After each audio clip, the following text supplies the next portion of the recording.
बिस्मिल्लाहिर्रहमानिर्रहीम, अस्सलाम वालेकुम। आज की इस वीडियो में मैं आपको बताऊंगा चुड़ैल की मुखबरियां कि कल पीडीएम के इजलास में क्या बड़े फैसले मुतवक्के हैं। पीपल्स पार्टी नून लीग और मौलाना में किन बातों पर इख्तलाफ है, मौलाना पीपल्स पार्टी को और कौन कौन से नई ऑप्शंस दे दिए हैं, और पीडीएम कल के इजलास के बाद कौन सा इंतहाई इकदाम उठाने जा सकती है जिससे सियासत के मैदान में भूचाल आ जाएगा। और इसके अलावा सियासी मंजरनामे पे क्या चल रहा है इस पर भी बात होगी। लेकिन आपने अगर अभी तक इस चैनल को सब्सक्राइब नहीं किया तो प्लीज़ कर लें, बेल आइकॉन को ज़रूर प्रेस करिएगा जो घंटी का निशान है। कल पीडीएम जो है उसके अहम इजलास में लॉन्ग मार्च की हिकमत अमली और इस्तीफे के साथ साथ सेनेट इलेक्शन में भी शिकस्त के असबाब जानना जो है वो एजेंडे के अंदर शामिल है। और हाफिज हुसैन अहमद तो कह चुके हैं ऑपोजिशन ना इधर की रही है ना उधर की। ऑपोजिशन ने असेंबली से इस्तीफा देने थे और सेनेट का इलेक्टोरल कॉलेज तोड़ना था, कौमी असेंबली और सूबाई असेंबली से इस्तीफे देने थे, लेकिन पीडीएम अपने रास्ते से हटकर अब किसी और तरफ चल पड़ी है। उससे उसे शदीद नुकसान पहुंचा है। अब ये दोबारा मौलाना फजल रहमान और नून लीग इस्तीफे के मामले पर डट गए हैं, जबकि पीपल्स पार्टी अपनी पार्टी से मुशावरत के बाद इस बात पर डटी हुई है कि इसे किसी भी सूरत इस्तीफा नहीं देना। दोनों धड़े सेनेट इलेक्शन में हासिल होने वाली नाकामी और कामयाबी के लिए अपने अपने मंतक पेश कर रहे हैं। जमीयत उलमा इस्लाम का तो ख्याल है कि अक्सरियत होने के बावजूद चेयरमैन सेनेट और डिप्टी चेयरमैन सेनेट की नशस्तें हारने के बाद अपोजिशन को फौरन असेंबलियों से निकलना होगा, जबकि उनका यह भी ख्याल है कि सेनेट इलेक्शन के बाद वजीर आजम इमरान खान और स्पीकर कौमी असेंबली के खिलाफ तहरीक आदम एतमाद लाने का आइडिया अब गलत फैसला होगा और उन्होंने खाम खां की एक्सरसाइज कर ली। जबकि पीपल्स पार्टी ये समझती है कि ज़िमनी इलेक्शन और सेनेट इलेक्शन में यूसुफ रज़ा गिलानी की जीत से अपोजिशन मजबूत हुई है और अपोजिशन असेंबलीज में रहकर हुकूमत को टफ टाइम दे सकती है, ना कि इसके लिए कि मैदान खाली छोड़ दिया जाए। जबकि पीपल्स पार्टी मीडिया में भी यही तासुर दे रही है कि मौलाना फजल रहमान ने ऐसा कुछ नहीं कहा कि उन्हें असेंबली से इस्तीफे दे देने चाहिए। उनके मुताबिक सेनेट इलेक्शन के बाद इस्तीफा देने का ऑप्शन बड़ा महदूद और लिमिटेड हो चुका है। और चेयरमैन सेनेट का इलेक्शन हारने के बाद बिलावल भुट्टो जरदारी की तरफ से दिए गए इशाइये में पीपल्स पार्टी के पार्लियामेंटेरियंस की एक बड़ी तादाद ने इस्तीफा ना देने के हक में मशवरा दिया।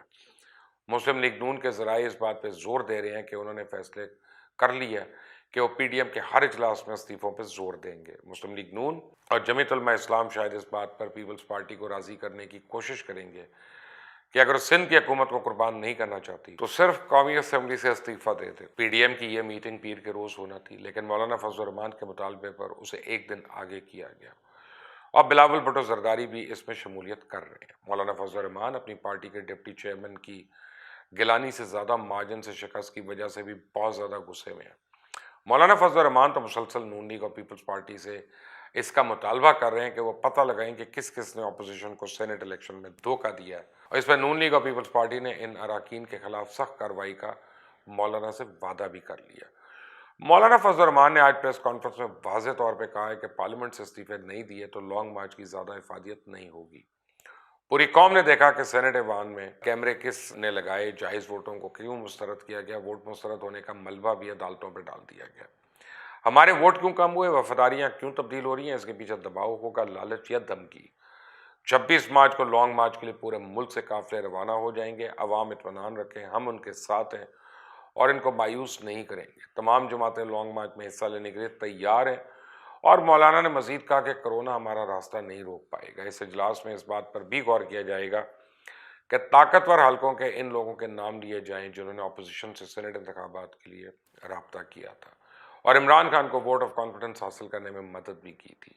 और इस सूरत में हाफिज अब्दुल करीम टाइप जो हैं वो प्रेस कॉन्फ्रेंस करके नंबर्स और दीगर मालूमात शेयर करेंगे और इल्ज़ाम लगाया जाएगा कि इन्हें कॉल करने वालों ने उन्हें संजरानी को वोट देने का कहा था और ऐसा ना करने की सूरत में सख्त नताइज की धमकियां भी दी थी। और इसके अलावा पीडीएम की लीडरशिप में धरने की जगह पर भी शदीद इख्तलाफ है। मियां नवाज शरीफ तो बज़िद हैं कि यह धरना रावलपिंडी में देना चाहिए, जबकि पीपल्स पार्टी चाहती है धरना फैसलाबाद में हो। और इसके अलावा ये धरना कितने दिन जारी रहेगा इस पे भी इख्तलाफ है। अभी मुस्लिम लीग नून तो फैसला कर चुकी है कि इस्टेब्लिशमेंट के साथ तसादुम के रास्ते पे चलेगी।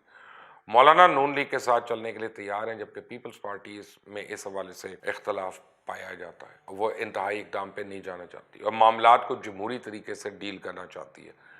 आईनी माहिरीन का इस हवाले से कहना है कि पीटीएम जितने मर्जी हुकूमत पर प्रेशर डाल ले, लेकिन इमरान खान को हुकूमत से महरूम करने और इनकी हुकूमत गिराने का वाहिद रास्ता आदम एतमाद की तहरीक को कामयाब कराना ही है। यही वजह है कि पीपल्स पार्टी गैर जमहूरी रास्ते पर चलने की बजाय उसे असेंबली में डील करना चाहती है। अब सेनेटर रज़ा रब्बानी ने इस हवाले से यह भी कह दिया है कि पीडीएम में मौजूद जमातों के लिए अपने अपने मंशूर और अपने अपने एजेंडे हैं और अपोजिशन इत्तेहाद का मतलब ये नहीं है कि ये पार्टीज एक दूसरे में जम हो चुकी हैं।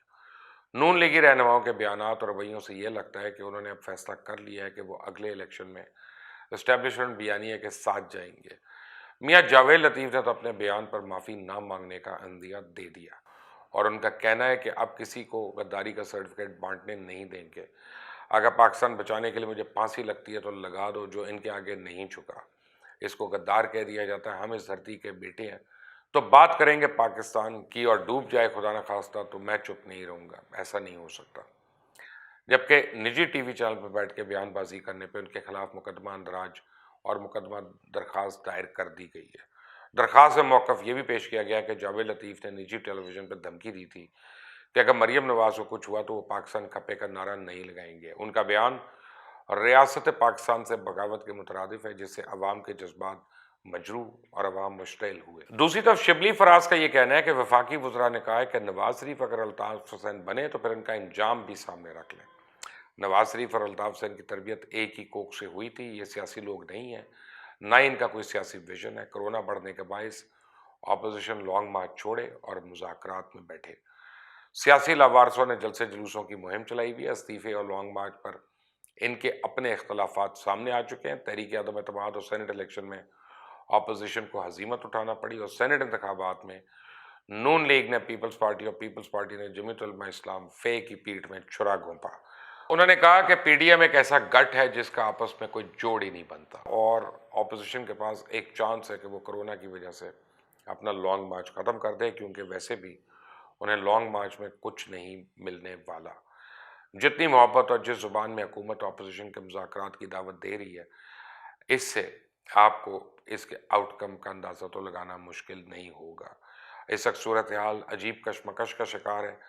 मौलाना और नून लीग के लिए इंतहाई मुश्किल टास्क है कि वो पीपल्स पार्टी को इस्तीफ़ों लेने पर राज़ी करें, और अगर पीपल्स पार्टी इस्तीफ़ों के लिए ना मानी तो लॉन्ग मार्च की इफादियत के बारे में मौलाना और नून लीग खुद इज़हार कर चुके हैं। फिर लॉन्ग मार्च सिर्फ एक खाना पूरी शायद बनकर रह जाए। सियासी हालात बड़ी तेज़ी से करवटें बदल रहे हैं। देखते हैं आने वाले दिनों में ऊँट किस करवट बैठता है। बहुत जल्द एक नई वीडियो के साथ आपके सामने पेश होऊंगा। जब तक के लिए इजाज़त दें। अल्लाह हाफ़िज़।